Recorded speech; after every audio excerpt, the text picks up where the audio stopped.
In this video, you're going to learn everything you've ever wanted to know about B-flat major scale with simple tricks to play hands alone and hands together, 1, 2, 3, or more octaves quickly and easily. If you're new here, my name's Jonathan Roberts, and on this channel we provide practical tutorials to help you improve at piano faster. Now let's dive straight in with one octave in the right hand, and if you've been struggling with this scale, this trick is going to unlock that instantly. So, as you probably know, B-flat major has two flats in it. That's B-flat and E-flat.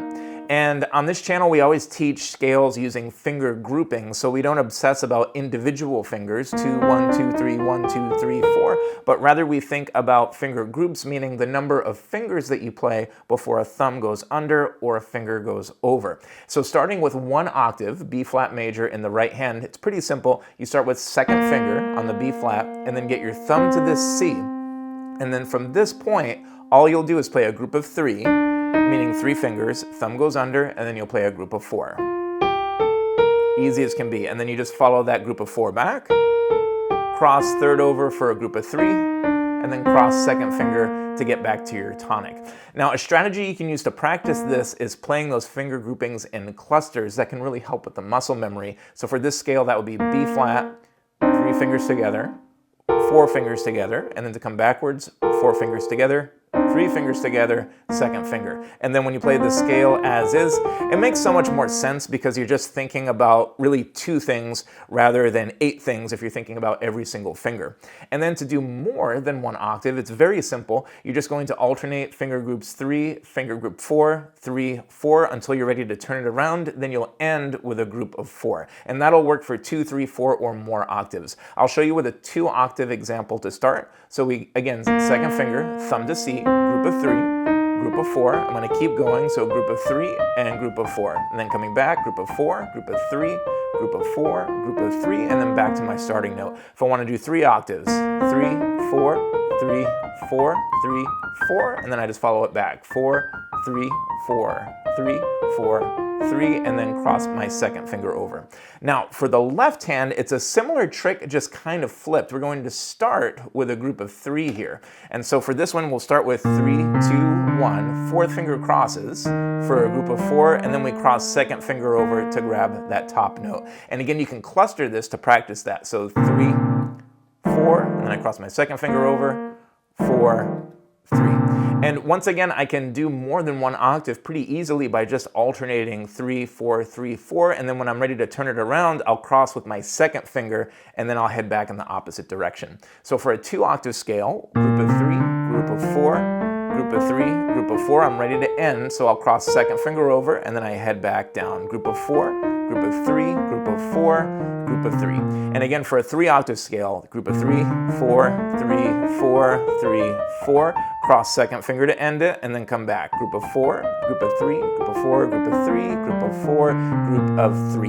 And so with this simple system, you can play as many octaves as you want with a really simple fingering trick.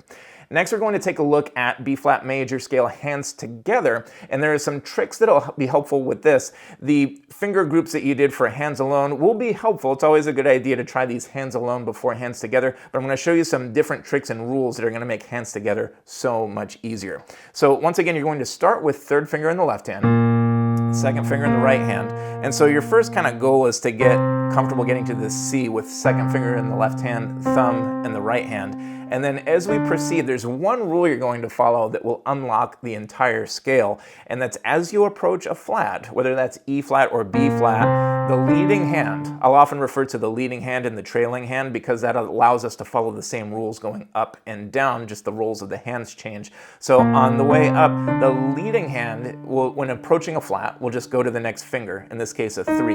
And then when that happens, the trailing hand will cross with the opposite. So we're talking 3s and 4s here. So if my leading hand is about to play 3, my trailing hand will cross with 4. If my leading hand is about to play 4, my trailing hand will cross with 3. That might sound a little tricky at first. Don't worry, I'll guide you through it. But again, this one trick will unlock the entire scale for you hands together. So I'm approaching E-flat, leading hand goes to 3, trailing hand crosses with 4, and now to exit a flat, whatever hand is ahead, the leading hand will cross with the thumb, trailing hand will just keep going. And then we'll start with one octave. So to end it, you'll just cross your 2 with the left hand, right hand just goes to 4, and then we follow it backwards. But now notice the same rule. Now I'm approaching E flat. Now my left hand is my leading hand, so it will continue with 4. So my trailing hand, right hand, will cross with 3, cross the thumb to get out of it, and my leading hand, that's my left hand, right hand continues, and then I'm back to the beginning. I'll show you with a 2-octave scale. That'll give more opportunities to show you how it works. And again, you can use this one trick to play as many scales, or sorry, as many octaves as you want for B flat major hands together. So again, starting with 3 and 2, I'm approaching E flat, so leading hand continues, 3, cross with 4, thumb crosses to get out of it. Leading hand is about to play 4, trailing hand crosses with 3, I cross the thumb to get out of it. Leading hand is about to play 3, trailing hand crosses with 4, thumb to get out of it, and then I'll cross with 2 to end it for my 2-octave scale, and then coming back down. Now my left hand's my leading hand, about to play 4, trailing hand crosses with 3, cross the thumb to get out of it, 3, 4, cross the thumb, 4, 3, cross the thumb, and you're done. And again, you can use this trick for 2, 3, 4, or more scales. So let me know if this is a new way that you've approached the scales or a new way you've seen it taught. If you find it helpful, if you have any questions, do feel free to drop that in the comments below. And if you enjoyed this and want to explore more, definitely check out this video. This is our ultimate guide to all of the major scales, hands together on piano. Thanks for watching, and I'll see you there.